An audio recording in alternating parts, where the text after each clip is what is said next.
പല പുരുഷന്മാരുടെയും യുവാക്കന്മാരുടെയൊക്കെ ഒരു സംശയമാണ്, തങ്ങളുടെ റിലേഷൻഷിപ്പിൽ തുടക്ക കാലഘട്ടങ്ങളിൽ തങ്ങളെ ജീവനതുല്യം സ്നേഹിച്ചിരുന്ന, തങ്ങളോട് എപ്പോഴും കമ്മ്യൂണിക്കേറ്റ് ചെയ്തിരുന്ന, തങ്ങളെ എപ്പോഴും മിസ്സ് ചെയ്തിരുന്ന പങ്കാളി ഇപ്പോൾ തീരെ താല്പര്യം കാണിക്കുന്നില്ല, റിലേഷൻഷിപ്പിൽ ഒട്ടും കമ്മ്യൂണിക്കേറ്റ് ചെയ്യുന്നില്ല, അങ്ങോട്ടൊരു മെസ്സേജ് അയച്ചാൽ പോലും തിരിച്ചയക്കത്തില്ല, ഒരു രീതിയിലും കോൺടാക്റ്റ് ചെയ്യുന്നില്ല, വല്ലാതെ അവഗണിക്കുന്നു. ഇനി എന്താണ് ചെയ്യുക? അപ്പോൾ നിങ്ങൾക്കുള്ള ഒരു ഉത്തരവും ഒരു 5 ട്രിക്കുകളുമാണ് ഞാൻ ഈ വീഡിയോയിൽ പറയാൻ പോകുന്നത്. അപ്പോൾ ഇത് ചെയ്യുന്നതിലൂടെ നിങ്ങൾക്ക് ആരുടെയും പിന്നാലെ നടക്കേണ്ട വരത്തില്ല, നിങ്ങൾക്ക് പിന്നെ ആരെയും ചേസ് ചെയ്യേണ്ട വരത്തില്ല, മറിച്ച് നിങ്ങളിലേക്ക് എല്ലാവരെയും അട്രാക്റ്റ് ചെയ്യാൻ സാധിക്കും എന്നുള്ളതാണ്. അപ്പോൾ ഈ വീഡിയോ ഇഷ്ടപ്പെടുകയാണെങ്കിൽ തീർച്ചയായിട്ടും ഒരു ലൈക്ക് തരാനായിട്ട് മറക്കരുത്.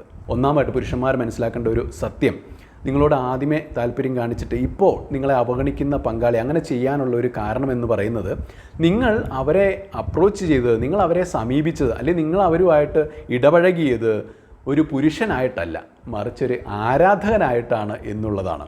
പലപ്പോഴും നമ്മളിപ്പോൾ സ്ത്രീകളുടെ സൗന്ദര്യം പോലും വളരെയധികം നമ്മളങ്ങ് വർണ്ണിക്കാറുണ്ട്, അല്ലെങ്കിൽ നമ്മളതൊക്കെ വളരെയധികം പുകഴ്ത്താറുണ്ട്, അവർക്ക് എപ്പോഴും പ്രശംസകൾ ഒരുപാട് കൊടുക്കാറുണ്ട്. അങ്ങനെ അവരെ ഒരുപാട് പുകഴ്ത്തി അവരെ നമ്മളിങ്ങനെ ആരാധിക്കുന്ന രീതിയിലാണ് പല പുരുഷന്മാരും പെരുമാറുന്നത്.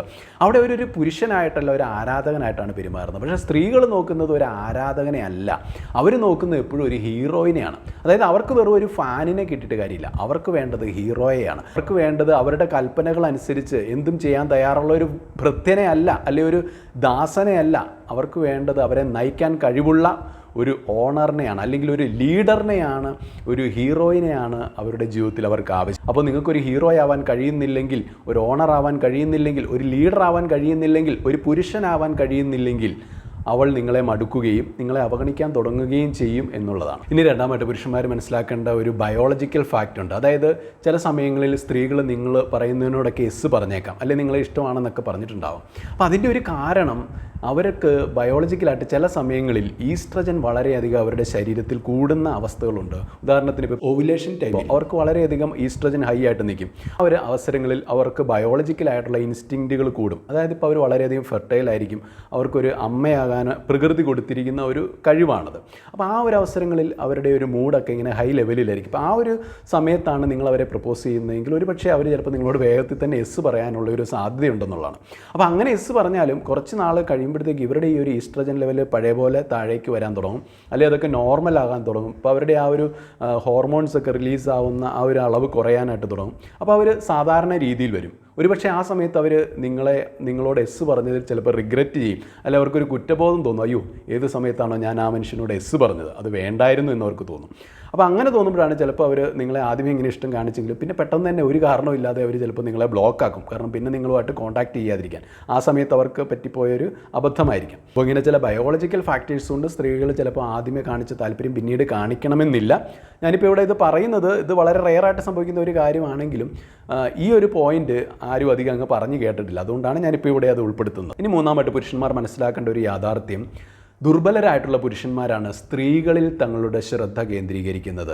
എന്നാൽ ശക്തരായ പുരുഷന്മാർ എപ്പോഴും തങ്ങളുടെ ദൗത്യത്തിൽ, തങ്ങളുടെ ലക്ഷ്യത്തിലാണ് ശ്രദ്ധ കേന്ദ്രീകരിക്കുന്നത്. സ്ത്രീകൾ എപ്പോഴും അതുകൊണ്ട് ശ്രദ്ധ കേന്ദ്രീകരിക്കുന്നത് ഈ പറഞ്ഞ ശക്തരായ പുരുഷന്മാരിലാണ്. അവർക്ക് ദുർബലരായിട്ടുള്ള പുരുഷന്മാരെ പുച്ഛമാണ്. ദുർബലരായിട്ടുള്ള പുരുഷന്മാരുമായിട്ട് കോണ്ടാക്റ്റിലാവാൻ സ്ത്രീകൾ ആഗ്രഹിക്കാറില്ല. ഇനി താൻ ബന്ധത്തിലായിരിക്കുന്ന പുരുഷൻ ഒരു ദുർബലനാണെന്ന് കണ്ടു കഴിഞ്ഞാൽ, അവന് പ്രത്യേകിച്ച് ലക്ഷ്യമൊന്നും ഇല്ല എന്ന് മനസ്സിലാക്കി കഴിയുമ്പോഴും സ്ത്രീകൾ ആദ്യമേ കാണിച്ച താല്പര്യം പിന്നെ കാണിക്കത്തില്ല എന്നുള്ളതാണ്. ഇപ്പോൾ നിങ്ങൾക്ക് ജീവിതത്തിൽ ഒരു ലക്ഷ്യവും ഇല്ലെങ്കിൽ നിങ്ങൾക്ക് മുന്നോട്ട് പോകാൻ പറ്റത്തില്ല. പലരുടെയും പ്രശ്നം, പലർക്കും ലക്ഷ്യമില്ലെന്നുള്ളതാണ്. നമുക്ക് മുന്നോട്ട് കുതിക്കാൻ പറ്റണമെങ്കിൽ ലക്ഷ്യങ്ങളുണ്ടാവണം. ലക്ഷ്യങ്ങളുള്ളവർക്ക് മാത്രമേ മുന്നോട്ട് പോകാൻ പറ്റത്തുള്ളൂ. അല്ലാതെ ഉള്ളതുകൊണ്ട് ഇങ്ങനെ തൃപ്തിപ്പെട്ടിരിക്കുന്നവർക്ക് ഒരിക്കലും ഉയർന്നു പോകാനായിട്ട് സാധിക്കത്തില്ല. അപ്പോൾ സ്വന്തമായിട്ടൊരു കപ്പിത്താനോ മാപ്പോ ഒന്നും ഇല്ലാത്തൊരു കപ്പലിന് ഒരിക്കലും തീരത്തെത്താൻ പറ്റത്തില്ല, ലക്ഷ്യത്തിലെത്താൻ പറ്റത്തില്ല. അത് വെറുതെ ആ ഒരു കടലിൽ അങ്ങോട്ടും ഇങ്ങോട്ടും ചാഞ്ചാടിക്കൊണ്ടിരുന്ന, ആടി ഉലഞ്ഞുകൊണ്ടിരുന്ന ആ ടൈം മുഴുവൻ വേസ്റ്റ് ആക്കും എന്നുള്ളതാണ്. എന്ന് പറഞ്ഞ പോലെയാണ് ലക്ഷ്യങ്ങളില്ലാത്ത പുരുഷന്മാരും. ആദ്യമേ സ്വന്തമായിട്ടൊരു ലക്ഷ്യമെങ്കിലും ഉണ്ടാവണം. ആ ഒരു ലക്ഷ്യമുണ്ടെങ്കിൽ മാത്രമേ നമുക്ക് അതിനനുസരിച്ചുള്ളൊരു സ്ട്രാറ്റജി, ഒരു പ്ലാൻ ഉണ്ടാക്കിയെടുക്കാൻ പറ്റത്തുള്ളൂ. അപ്പോൾ ഈ ലക്ഷ്യം മാത്രം പോരാ, അത് സാധ്യമാക്കാനുള്ള ഒരു പ്ലാൻ വേണം. ഇനി ഈ ലക്ഷ്യവും പ്ലാനും മാത്രം ഉണ്ടായിട്ടും കാര്യമില്ല, അതിനുവേണ്ടി നമ്മൾ കഠിനാധ്വാനം ചെയ്യണം, പരിശ്രമിക്കണം എന്നുള്ളതാണ്. അപ്പോൾ ഇത് മൂന്നും കൂടെ വന്നു കഴിയുമ്പോഴേ നമ്മൾ ലക്ഷ്യത്തിൽ എത്തിച്ചേരത്തുള്ളൂ. ഒരുപക്ഷെ നിങ്ങളുമായിട്ടൊരു സ്നേഹബന്ധത്തിൽ ഏർപ്പെട്ട് കഴിഞ്ഞിട്ടായിരിക്കും ഒരു പെൺകുട്ടിക്ക് മനസ്സിലാവുന്നത് ഇവനൊരു റൂട്ട് മാപ്പ് പോലും ഇല്ലാത്തൊരു കപ്പൽ പോലെയാണ്, എങ്ങോട്ടും ഇവൻ എത്തിച്ചേരാൻ പോകുന്നില്ല, ഇവന് ജീവിതത്തിൽ ഒരു ലക്ഷ്യമില്ല എന്ന് അവൾ മനസ്സിലാക്കും. അപ്പോൾ അതുകൊണ്ട് തന്നെ നിങ്ങളൊരു ദുർബലനാണെന്ന് അവൾ തിരിച്ചറിയും. അങ്ങനെ ആ പെൺകുട്ടി നിങ്ങളെ അവഗണിക്കുകയും നിങ്ങളോട് പിന്നെ ആ പഴയൊരു സ്നേഹബന്ധം കാണിക്കുകയും ഇല്ല എന്നുള്ളതാണ്. ഇനി നാലാമതായിട്ട്, പുരുഷന്മാർ സ്ത്രീകളെ ചേസ് ചെയ്യുന്നിടത്തോളം കാലം പുരുഷന്മാരിൽ നിന്ന് സ്ത്രീകൾ ഓടി ഒളിക്കൂ എന്നുള്ളതാണ്.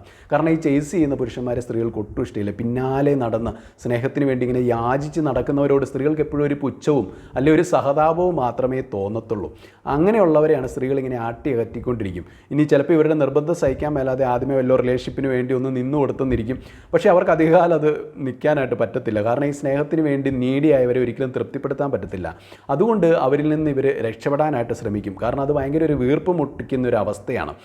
അപ്പോൾ അങ്ങനെയുള്ള പുരുഷന്മാരിൽ നിന്ന് സ്ത്രീകൾ രക്ഷ നേടാൻ ശ്രമിക്കും. എന്നാൽ പുരുഷന്മാരെപ്പോഴാണോ ഈ സ്ത്രീകളെ ഇമ്പ്രസ് ചെയ്യാനുള്ള പരിപാടിയൊക്കെ നിർത്തിയിട്ട്, അല്ലെങ്കിൽ അവരുടെ പിന്നാലെ ഇങ്ങനെ യാചിച്ച് നടക്കുന്ന ആ ചേസിങ്ങും പരിപാടിയൊക്കെ നിർത്തിയിട്ട് സ്വന്തം ഉള്ളിലേക്ക് കോൺസെൻട്രേറ്റ് ചെയ്ത് അപ്പോൾ തങ്ങളെ തന്നെ മെച്ചപ്പെടുത്താനായിട്ട് ശ്രമിക്കുന്നത്, ഇപ്പോൾ ആ സ്ത്രീ എന്നിൽ ഇമ്പ്രസ്ഡ് ആവുമോ അല്ലെങ്കിൽ അവർക്ക് എന്നോട് വെറുപ്പ് തോന്നുമോ, അങ്ങനെയുള്ള കാര്യങ്ങളൊന്നും ചിന്തിക്കാതെ നിങ്ങളെപ്പോഴാണോ നിങ്ങളായിട്ടായിരിക്കാനായിട്ട് ശ്രമിക്കുന്നത്, നിങ്ങൾ സത്യസന്ധമായിട്ടുള്ള രീതിയിൽ ബിഹേവ് ചെയ്യുന്നത്, നിങ്ങളായിരിക്കുന്നത് പോലെ ബിഹേവ് ചെയ്യുക. ഒരിക്കലും നിങ്ങളുടെ വ്യക്തിത്വം മറച്ചു വെച്ചിട്ട് ആരെങ്കിലും ഇമ്പ്രസ് ചെയ്യാൻ വേണ്ടിയിട്ട് മറ്റൊരാളായി തീരരുത്. അപ്പോൾ നിങ്ങളായിരിക്കുന്ന പോലെ തന്നെ നിങ്ങൾ ബിഹേവ് ചെയ്യുക, അവരെ ഇമ്പ്രസ് ചെയ്യാനൊന്നും നോക്കണ്ട.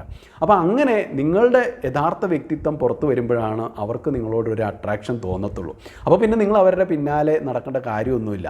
അവർ നിങ്ങളുടെ ശ്രദ്ധ പിടിച്ചു പറ്റാനായിട്ട് നിങ്ങളുടെ പിന്നാലെ നിങ്ങളെ ഇമ്പ്രസ് ചെയ്ത് വരും എന്നുള്ളതാണ്. അപ്പോൾ നിങ്ങളുടെ വ്യക്തിത്വം നിങ്ങൾ ആർക്ക് വേണ്ടിയിട്ടും കോംപ്രമൈസ് ചെയ്യരുത്. അല്ലെങ്കിൽ മറ്റുള്ളവരുടെ ഇഷ്ടങ്ങൾക്കനുസരിച്ച് നിങ്ങളെ തന്നെ ഇങ്ങനെ ഓരോ സമയം മാറ്റിക്കൊണ്ടിരുന്നാൽ നിങ്ങൾക്ക് പിന്നെ സ്വന്തമായിട്ടൊരു പേഴ്സണാലിറ്റി ഉണ്ടാവത്തില്ല. അപ്പോൾ അങ്ങനെ സ്വന്തമായിട്ടുള്ള പേഴ്സണാലിറ്റി ഇല്ലാത്തവരെ മറ്റുള്ളവർ ഒരിക്കലും സ്നേഹിക്കത്തില്ല, ബഹുമാനിക്കത്തില്ല, ഒരു പുല്ല് വില പോലും തരത്തില്ല. അപ്പോൾ പല പുരുഷന്മാരും കാണിച്ച ഒരു അബദ്ധവും ഇത് തന്നെയാണ്. സ്വന്തം വ്യക്തിത്വത്തെ തന്നെ അങ്ങ് ഇല്ലായ്മ ചെയ്തു. അതുകൊണ്ട് തന്നെ അവർ സ്നേഹിച്ചിരുന്ന ആ പങ്കാളിക്ക് അവരോട് പിന്നെ പുച്ഛം തോന്നുകയും അവരെ ഒഴിവാക്കുകയും ചെയ്തിട്ടുണ്ട് എന്നുള്ളതാണ്. അപ്പോൾ അതുകൊണ്ട് നിങ്ങളുടെ ആകർഷണീയത കൂട്ടണമെങ്കിൽ നിങ്ങൾ സ്വന്തമായിട്ടൊരു ആകർഷണീയമായിട്ടുള്ള വ്യക്തിത്വം ഉണ്ടാക്കിയെടുക്കുക എന്നുള്ളതാണ്. നിങ്ങളുടെ പേഴ്സണാലിറ്റി നിങ്ങൾ ഒരിക്കലും കോംപ്രമൈസ് ചെയ്യാതിരിക്കുക. അങ്ങനെ സെൽഫ് റെസ്പെക്റ്റും സെൽഫ് എസ്റ്റീമും ഒന്നും കളഞ്ഞിട്ട് കൈവിട്ട് കളിക്കാതിരിക്കുക എന്നുള്ളതാണ്. അപ്പോൾ എല്ലാവരും നിങ്ങളിലേക്ക് ആകർഷിതരാകും. അഞ്ചാമതായിട്ട്, പുരുഷന്മാർ ജീവിതത്തിൽ വിജയികളാകാൻ വേണ്ടി ആഗ്രഹിക്കുന്നവരാണ്, വിജയികളാകാൻ വേണ്ടി കഠിന പ്രയത്നം ചെയ്യുന്നവരാണ്, കഠിനാധ്വാനം ചെയ്യുന്നവരാണ്. എന്നാൽ പലപ്പോഴും പല സ്ത്രീകളും ജീവിതത്തിൽ കഠിന പ്രയത്നം ചെയ്യുന്നത് വിജയികളാവാൻ വേണ്ടിയിട്ടല്ല, മറിച്ച് വിജയികളായവരെ സ്വന്തമാക്കാൻ വേണ്ടിയിട്ടാണ് സ്ത്രീകൾ പലപ്പോഴും കഠിന പ്രയത്നം ചെയ്യുന്നത്. അപ്പോൾ അതിൻ്റെ അർത്ഥം എന്താണ്? സ്ത്രീകൾ നോക്കുന്നത് ജീവിതത്തിൽ വിജയിച്ചവരെയാണ്. ജീവിതത്തിൽ വിജയിച്ചവരെ സ്വന്തമാക്കാനായിട്ട് സ്ത്രീകൾ കഠിനാധ്വാനം ചെയ്യും, കഠിന പരിശ്രമം ചെയ്യും. അതിനുവേണ്ടിയിട്ട് ഒരു വിജയിച്ച മനുഷ്യന് ഈ സ്ത്രീയുടെ പിന്നാലെ നടക്കേണ്ട കാര്യമൊന്നുമില്ല. മറിച്ച് സ്ത്രീകൾ അവരുടെ പിന്നാലെ നടക്കും, അവരിലേക്ക് ആകൃഷ്ടരാകും എന്നുള്ളതാണ്. അപ്പോൾ അതാണ് നമ്മുടെ പ്രകൃതിയുടെ തന്നെ ഒരു നിയമം. അപ്പോൾ അതുകൊണ്ട് നിങ്ങൾക്ക് ആരെങ്കിലും ആകർഷിക്കണമെങ്കിൽ നിങ്ങൾ ജീവിതത്തിൽ വിജയിച്ച് കാണിക്കുക. നിങ്ങൾ ജീവിതത്തിൽ വിജയിച്ച് കാണിച്ചാൽ പിന്നെ നിങ്ങൾക്ക് ആരുടെയും പിന്നാലെ സ്നേഹത്തിന് വേണ്ടി പിച്ച തണ്ടി നടക്കേണ്ട ഒരാവശ്യവും ഇല്ല, ആരുടെയും സഹതാപം നേടിയെടുക്കേണ്ട കാര്യമില്ല. ജീവിത വിജയം എന്ന് പറയുമ്പോൾ ഏതെങ്കിലും ഒരു ഘടകമല്ല, മറിച്ച് നമ്മളെ എല്ലാ രീതിയിലും ആകർഷണീയനാക്കുന്ന ഘടകങ്ങളുടെ എല്ലാം ആകെ തുകയാണ്. അപ്പോൾ അവിടെ കാണാൻ കഴിയുക നിങ്ങളുടെ ഏറ്റവും ബെസ്റ്റ് വേർഷനെ ആയിരിക്കും. ആ ബെസ്റ്റ് വേർഷനിൽ എല്ലാവരും ആകൃഷ്ടരാകും എന്നുള്ളതാണ്. അപ്പോൾ അതുകൊണ്ട് പുരുഷന്മാർ വെറും ബോയ്സിനെ പോലെ പക്വതയില്ലാതെ പെരുമാറുന്നവരാവരുത്. നിങ്ങൾ ഈ ബോയ്സിൽ നിന്നും പുരുഷനായിട്ട് വളരേണ്ട കാലഘട്ടമായി. അപ്പോൾ അതുകൊണ്ട് ഒരു പുരുഷനെ പോലെ ചിന്തിക്കാനായിട്ട് പഠിക്കുക. വെറുതെ ഒരു ബോയിയെ പോലെ പരാതി പറഞ്ഞ് ജീവിതം തീർക്കാതിരിക്കുക. നിങ്ങൾ ജീവിത വിജയത്തിനായിട്ട് പരിശ്രമിക്കുക എന്നുള്ളതാണ്. അപ്പോൾ ഇന്നത്തെ വീഡിയോ ഇഷ്ടമെങ്കിൽ ലൈക്ക് ചെയ്യാനായിട്ട് മറക്കരുത്. നാളെ നല്ല വീഡിയോ ആയിട്ട് കണ്ടുമുട്ടാം. നന്ദി.